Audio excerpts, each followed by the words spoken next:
मारो इसे और मारो इसे, ये इसी लायक है।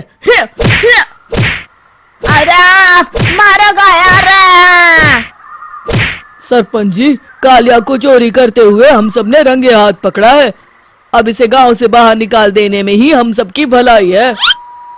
तो देर किस बात की है, अभी इसे धक्के मार के इस गांव के बाहर का रास्ता दिखा दो।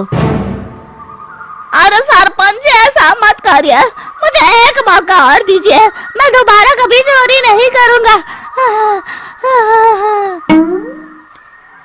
लेकिन गांव वाले उसकी एक नहीं सुनते और उसे मार मार के गांव की सीमा के बाहर निकाल देते हैं। मेरी कमर दर्द के मारे मेरी जान निकली जा रही है। कमबख्तों ने जम के धुलाई की है मेरी। अरे भगवान करे इनके गांव में भूचाल आ जाए, धरती फट जाए और सब गांव वाले उसमें समा जाए।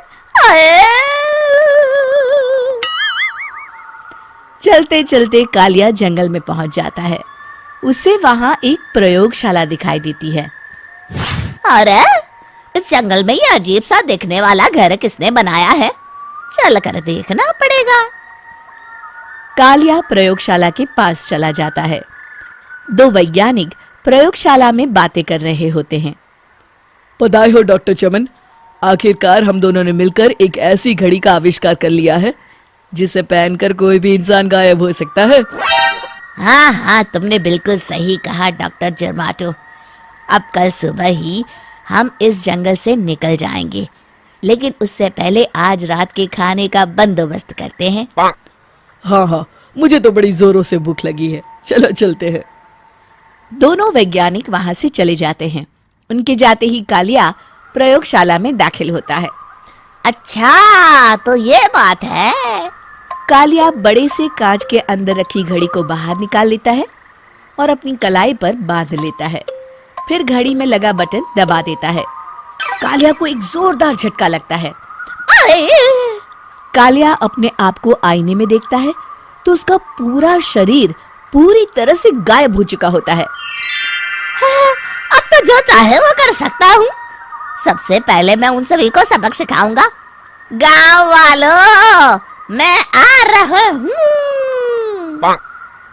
कालिया गांव की ओर चल पड़ता है।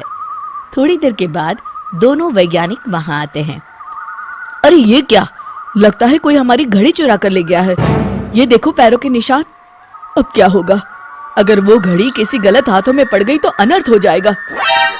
तुम चिंता मत करो, हमारी घड़ी में जो बैटरी लगी है ना, वो सिर्फ 24 घंटे चलेगी। उसके बाद वो घड़ी काम करना बंद कर देगी। उधर दूसरी तरफ गांव में सरपंच अपने घर में सो रहा होता है। तभी एक आहट से उसकी नींद खुल जाती है। अरे कौन है, कौन है वहाँ? बड़े मजे से सो रहा है, आज मैं तुझे नहीं छोड़ूंगा। कालिया पास में पड़ा डंडा उठाकर सरपंच की पिटाई शुरू कर देता है। ये ले, ये और ये ले, इसी लायक है, ले। आप मर गए। अरे अरे ये क्या हो रहा है? अरे अरे कोई बचाओ मुझे, मेरे घर में भूत आ गया है। सही कहा, मैं भूत ही तो हूँ, ये ले।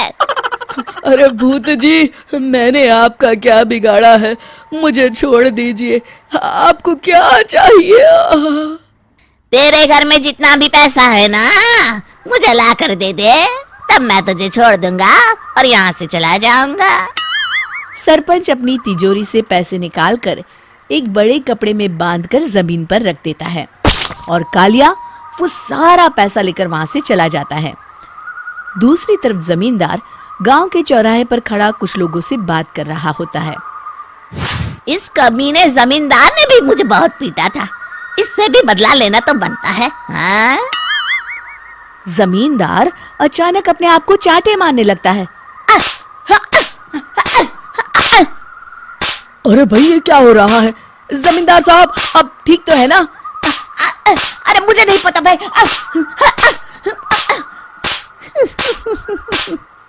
अरे मर गए रे, ये तो पक्का किसी भूत प्रेत का काम है। जमींदार के अंदर कोई भूत आ गया है। इससे पहले कि ये हमारे अंदर आ जाए, मनोहर भाई अपनी जान बचानी है तो भागो यहाँ से। ये क्या? अरे बाप रे बाप, मुझे तो भूतों से बड़ा डर लगता है। मैं तो चला यहाँ से। अगली सुबह इस घटना से पूरे गांव में दहशत फैल जाती है। सभी गांव वाले आपस में बात करने लगते हैं। अरे भाई, पता नहीं कहाँ से हमारे गांव में एक भूत आ गया है। उसने कल रात को सरपंच और जमींदार की खूब पिटाई की और उनके सारे पैसे भी लेकर चला गया। हाँ भाई हाँ, ये भूत तो मुझे बड़ा अजीब लगता है। मेरी समझ में नहीं आता कि भूत उन पैसों का करेगा क्या। अरे तेल में पकोड़े बना के तलेगा बेवकूफ। इस बात की चिंता करके कहीं वो भूत हमारे घर में ना आ जाए। तुम बिल्कुल सही कह रहे हो आर्या, मैं भी इसी बात से घबरा रहा हूँ। अच्छा, अब मैं अपने घर जा रहा हूँ। तुम सब भी अपने अपने घर चले जाओ। उस भूत का कोई भरोसा नहीं है। हाँ। तीनों वहां से चले जाते हैं। दूसरी तरफ कालिया सारे पैसों को एक खंडर में छुपा देता है। इतने सारे रुपए तो मैंने अपनी पूरी जिंदगी में एक साथ कभी नहीं देखे। इस तरह कुछ दिनों में मैं अमीर बन जाऊंगा। आज मैं उस मोटे बब्बन को अपना शिकार बनाऊंगा। सुना है दहेज में बहुत सारे पैसे और गहने मिले हैं उसे। रात होते ही कालिया बब्बन के घर में घुस जाता है। हाँ, मिल गई तिजोरी। अब जल्दी से इसे खोलकर सारे पैसे निकाल लेता हूँ। अरे खुल जा खुल जा। खुल गई। कालिया पैसे थैले में भर ही रहा था कि तभी बब्बन उसके बगल में आकर खड़ा हो जाता है। भाई क्या कर रहा है? हाँ? अरे हट। अरे तेरी इतनी हिम्मत, मैं तेरे सामने खड़ा हूँ और तू फिर भी मेरी तिजोरी से पैसे चुरा रहा है। अरे मैं तो गायब हूँ, तू मुझे कैसे देख रहा है? कालिया अपनी घड़ी को देखता है। अरे इसे क्या हो गया है? हाय, लगता है बैटरी खत्म हो गई। अच्छा, तो आज मैं तेरी बैटरी अच्छे से चार्ज कर देता हूँ। अरे भाग्यवान, जरा मेरा डंडा तो लाना। ये मोटा मुझे नहीं छोड़ेगा। अरे भागो। कालिया भागकर घर के बाहर जाता है। बाहर सभी गांव वाले हाथ में डंडा लिए खड़े होते हैं। अच्छा, तो तू वो भूत है? मुझे माफ कर दीजिए सरपंच जी, मैं आपके और जमींदार जी के सारे पैसे लौटा दूंगा और आज ही हमेशा के लिए ये गांव छोड़कर चला जाऊंगा। शिक्षा, बुराई ज्यादा दिन की मेहमान नहीं होती, एक दिन उसका अंत हो ही जाता है।